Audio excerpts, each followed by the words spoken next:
Hi, good afternoon. I'm Diana Bailey, Executive Director of the Maryland Women's Heritage Center, and I'm here today with guests for Her Story. Today we'll be talking with Josie Thompson, who is a woman entrepreneur, graphic designer, the facilitator for the Maryland Women's Heritage Center Arts Display, Images and Expression, and also a person who's worked with the Chamber of Commerce in Maryland and many other community associations. So don't go away. We'll be right back for this interesting program. On the corner of Constitution Avenue and 2nd Street Northeast, next to the U.S. Capitol, sits the Sewell Belmont House, home of the National Woman's Party. For more than 60 years, this house has been at the center of the American women's rights movement, a destination where activists congregate to fight for political, economic, and social equality for women. The Sewell Belmont House has been an integral part of the history of civil rights in America. July 1848, Seneca Falls, New York. Nearly 300 women and several dozen male supporters, led by Elizabeth Cady Stanton, gather at the first Women's Rights Convention. They issue a resolution, the Declaration of Sentiments. It states all men and women are created equal and includes a radical demand for the universal right to vote. It is the first battle cry for women's suffrage, and it will be decades before victory is declared. Success will come from a brave new generation of activists who are sophisticated, savvy, and determined to make real change for women in America. Their leader is a 29-year-old Quaker named Alice Paul. March 3, 1913, the day before Woodrow Wilson's presidential inauguration. Thousands of women assemble at Alice Paul's urging and march down Pennsylvania Avenue. They're demanding the right to vote. It is a spectacle never before seen in the nation's capital. Welcome back. We're here today with Josie Thompson to talk about her story and also more about the Maryland Women's Heritage Center. So welcome, Josie. Well, Josie, I'm so glad you could come today because you've had a very interesting professional history, and also you're a member of the board of the Maryland Women's Heritage Center and vice president. So I want to talk to you about how you got into some of both your business, but some of your contributions to the community and to women's history as well. Well, I kind of gotten into a winding way, right? So what I like to do, I'm a graphic designer, so I just like to make things look their best. Like Diana will give me something, just make it look pretty. So that's what I just, I used to move around furniture when I visited my aunt's house and stuff like that. So it was just something I like to do. But how I got into it is my good friend Rhonda Tomlinson. Actually, it even went further than that. Sorry, I'm going to backtrack. I was chair of the Baltimore-Washington Quarter Chamber, Women in Business, and so we were always looking out for some topics that would be good for our meetings that we met once a month. So we fell across, I think we said, let's attend a lot of women's events around the, that's going on around the state that people might be interested in. So we fell across the Maryland Women's Commission Hall of Fame, and we had never even heard of it, and especially in the profession that I'm in, all the knowledge that you guys have, people like you, Diana, and all the other people here that's involved with Her Story, their experience with, and they lived through it, which is amazing to me. I didn't come to this country till I was 11, so all this is so new to me. What's your country of origin? The Philippines. The Philippines. Yes, the Philippines. So when I sat down in that Hall of Fame, Maryland Women's Commission, it was just so touching, as it is every single year. When you hear all those stories of the women who are being honored, it's just ridiculous. It makes you cry. I think I pretty much cry every time I go. Yeah. So when we went to that, then we heard about the Maryland Women's Heritage Center, which I had even no idea. Well, you were working in business, and so different networks maybe. But you were particularly working with women in business, right? Yeah, so definitely women in business, mostly women and small businesses. So then when we went and attended that, Jill Moss Greenberg was there and talked about the Heritage Center. So it's like, oh, we got to have that as one of our speakers in one of our meetings. So I called and, no answer and all that stuff. But that's how I got hooked up though with Linda Shevitz. And I have to say, Jill and Linda are just, well, as you know, they're just so passionate about this whole cause. Yes, they are our founding mothers. And that's kind of how we heard about Maryland Women's Heritage Center. And then my good friend and always partner in crime, Rhonda Tomlinson, became treasurer.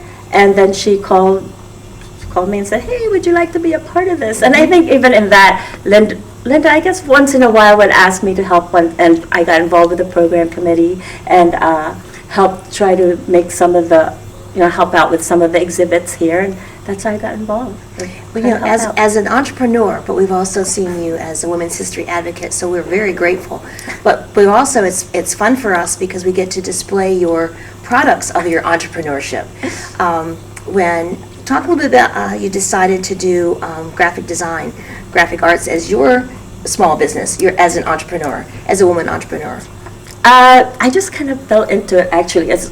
I think that's part of, I think women's problems as well, I think, because I think guys get a lot of time to focus on, okay, this is what I want to be kind of thing. But in growing up, at least I didn't do it. All I knew is that I needed to go to college, and then, but nothing really focused or visionary after that. That could just be me.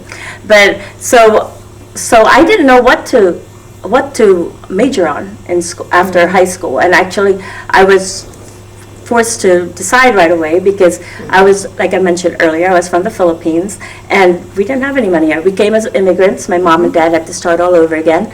So I didn't have any plans. I always did well in school, but we always thought we'd go back to the Philippines. I would go back to the Philippines, and I knew we'd have money there to finance my schooling and not have to worry about it. But when they changed, plans changed, and my mom said, we're going to stay here after all, and I'm a senior in high school. I'm like, oh my gosh, what in the heck am I going to do? Well, that's life. And I mean, you had complications, but that's like many other families, things happen, and so you just adjusted to that. Yeah.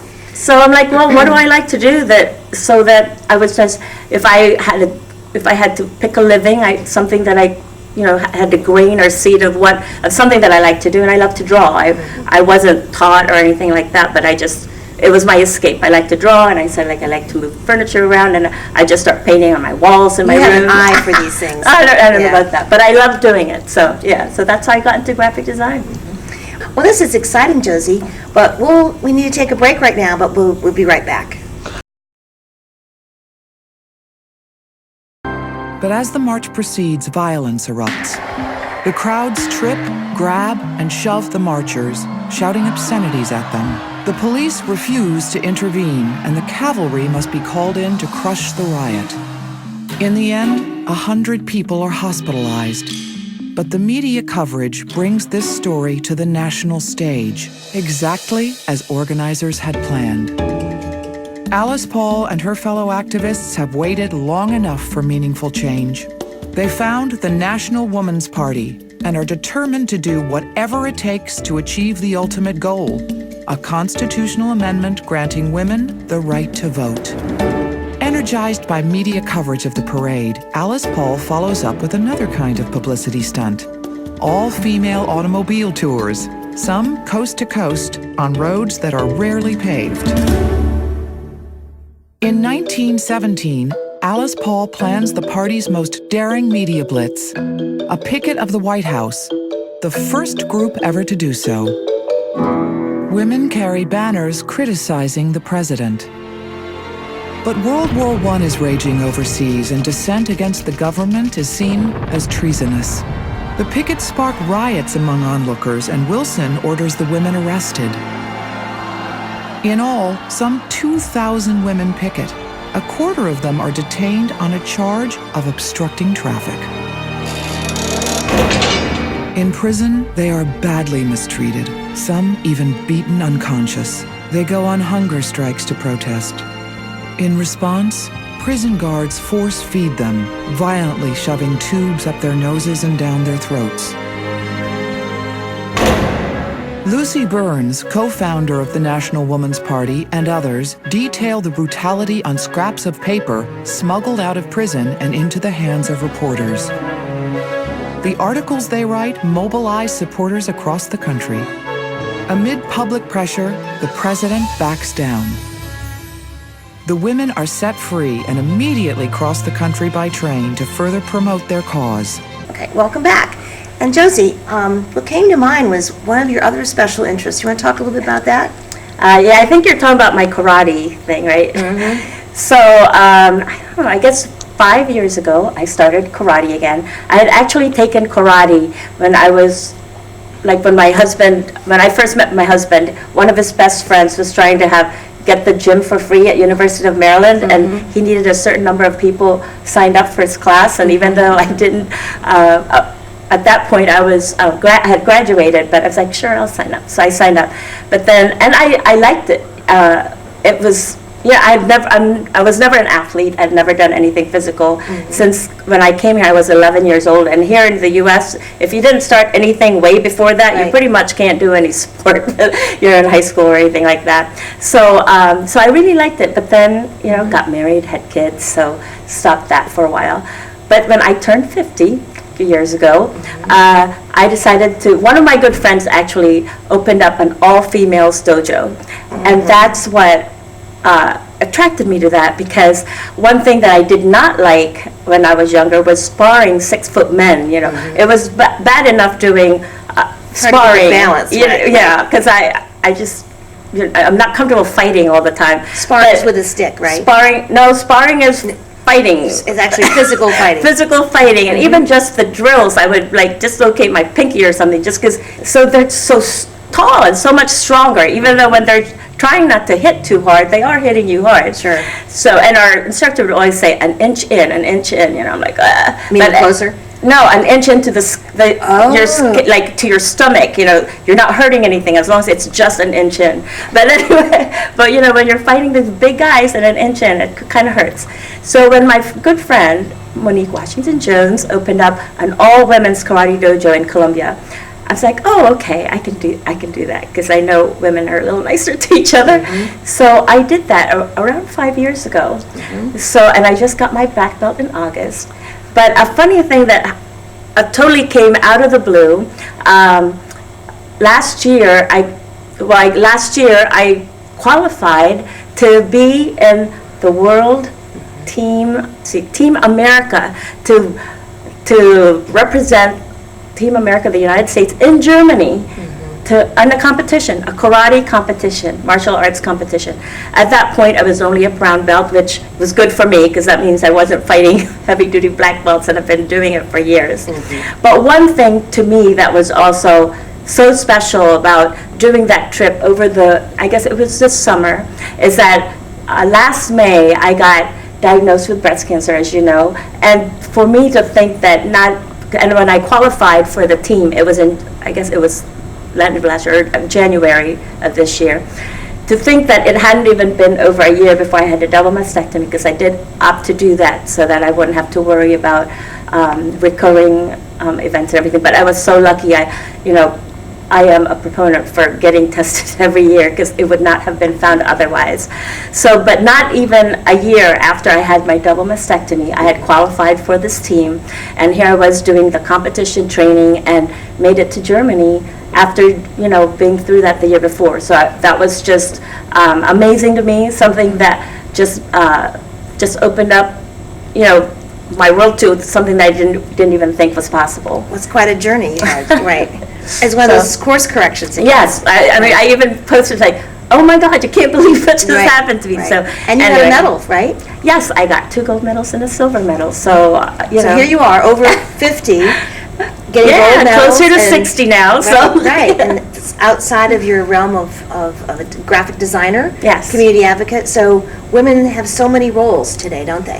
Yes, they do. And actually, for sparring, that is one thing that I have, like I said, I don't like to fight, but to get on the mat and you have to fight anyway, then you're done with it and realize you're still standing. I think for me, it has been a great step in my journey, as far as, knowing that you can pretty much handle lots of things. You know, you can be out there and fight someone you hadn't even met, but you know, you'll survive and get it done. So I know you have a daughter and a son. What did they think about your journey?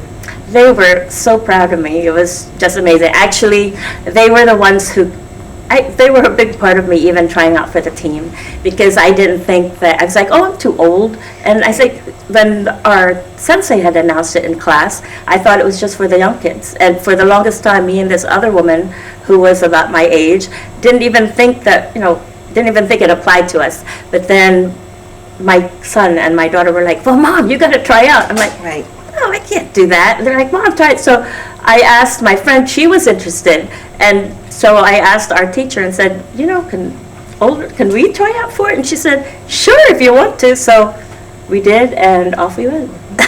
So in your career, which you still have a long career left, like the rest of us will be working, but maybe in new careers, but you have leadership roles both in the Philippine community and in the community here in the United States. You have community and leadership within the Maryland Women's Heritage Center. I know you can't pick favorites, but when you think about your life and what it looks like now, and maybe when you were 18 or when you were graduating from high school, what was it that got you into all those different aspects of your journey? My goodness, I have no idea. I think it's just, for some reason, a lot of people needed my graphic design help. And that's kind of how I've fallen into it. It started with... Open the doors a little bit? Yeah, for the conversation? Because with my profession, it's not as pointed as, someone being like in education and public policy and politics and stuff like that. But for some reason, I guess there was room for people needed graphic design help, and that's kind of how I've fallen into the role. People have approached me and saying, oh, we need this, and then I got involved, and then I always try to do what I say I'm going to do. So I guess people's like, oh, let's ask Josie. But it even started out with being in the PTA. I never sought leadership roles or whatever, but just even starting with newsletters, starting from elementary school with my kids all the way to high school and their music bands and stuff like that.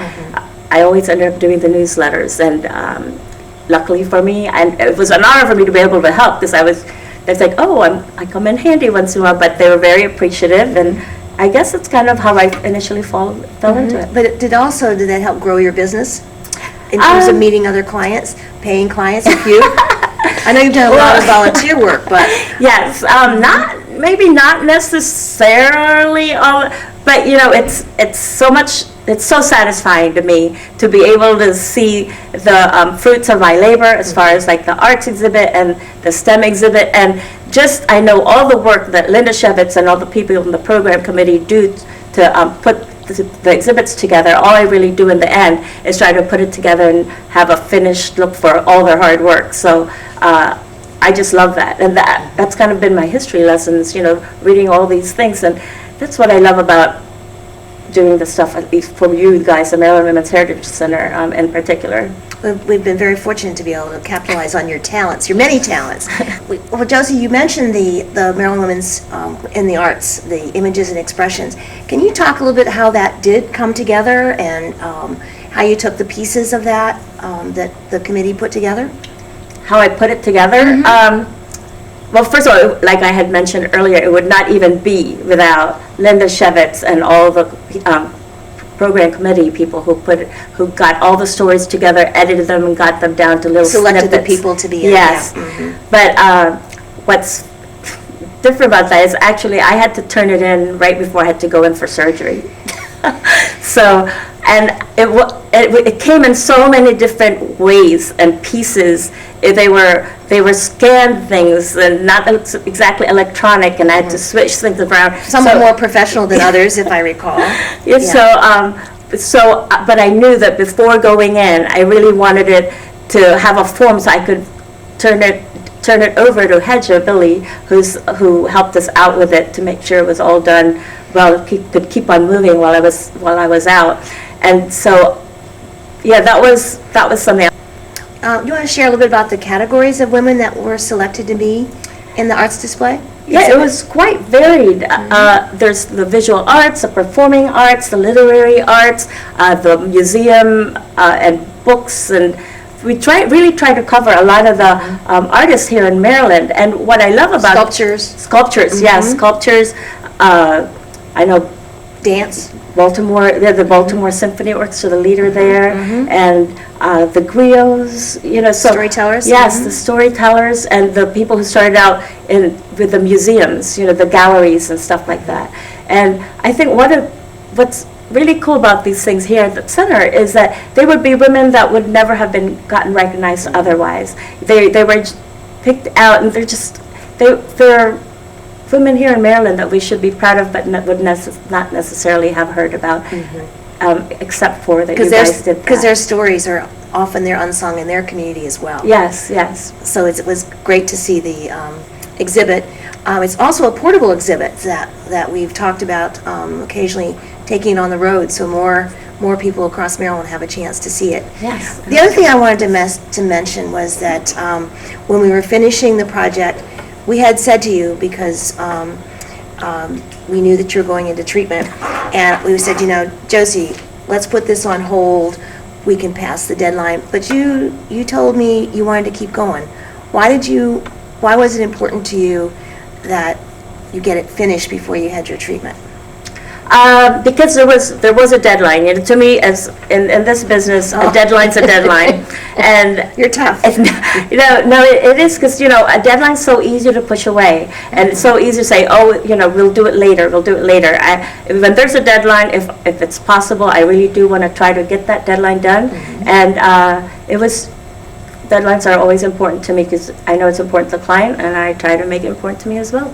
So I think the other part is that so many women that we've talked to, they have the same mindset that you do, is that they want to get it finished, they want to get it done, and then they want to do their part, and then they'll take care of themselves. So that I think you also said to me another time that it felt good to you and helped you during your treatment to know that you kind of had finished business a little bit. Oh yeah, there was no at every point in life when you try to, I've got everything, I've done as much as I can. I can't do anything else, and I did the best I could at this point in time. I'm good. So we were glad to be part of your special journey, and we're glad it turned out so well. Oh, thank you. So we've been here today talking with Josie Thompson, entrepreneur, graphic designer, and part of our leadership of the Maryland Women's Heritage Center. And any other final thoughts or anything else you want to share with us today? No, I'm really honored to be a part of the board and part of this Maryland Women's Heritage Center. Like I had mentioned, I don't know how I fell into this, but however I did, thank you. It has been a pleasure being able to contribute with what I can do to this organization. Well, thank you so much, Josie. Oh, you're welcome. And we'll be right back. A few weeks later, Wilson decides to back the constitutional amendment to give women the right to vote. For the next 20 months, members of the National Woman's Party fight for the Susan B. Anthony Amendment in the House, the Senate, and finally, state by state. More than 70 years after the battle began, the 19th Amendment is ratified, becoming law on August 26, 1920. For the first time in American history, the country's 20 million women have the legal right to vote. For Alice Paul and members of the National Women's Party, however, the struggle for equality is far from over. In 1929, the NWP purchases one of Washington's most prominent houses, located just a block from Congress. From this house, members of the party draft more than 600 pieces of legislation in support of women's issues at the local, state, and federal level, half of which are passed. For years, they lobby to pass the Equal Rights Amendment and back campaigns to get women elected to office. Their work continues for decades. Today, the Sewell Belmont House stands as one of the nation's most important monuments to the ongoing battle for equality for women and to the dramatic achievements of the National Woman's Party.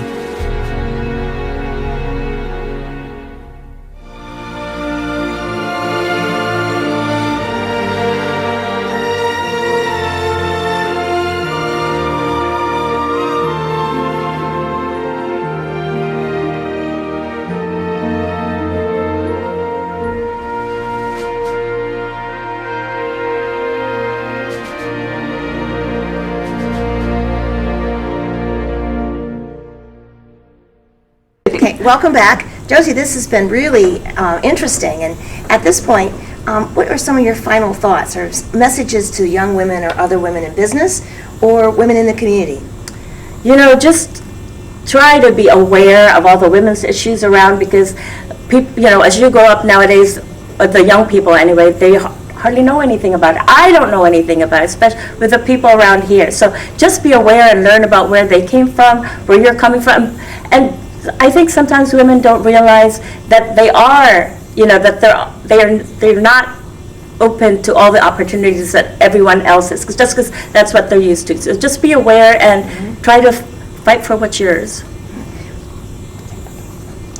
Josie, thank you so much for being here today, telling your story and adding to her story. You're welcome. And that's it for today, and we'll see you next time on Her Story. Yeah, her audience is in the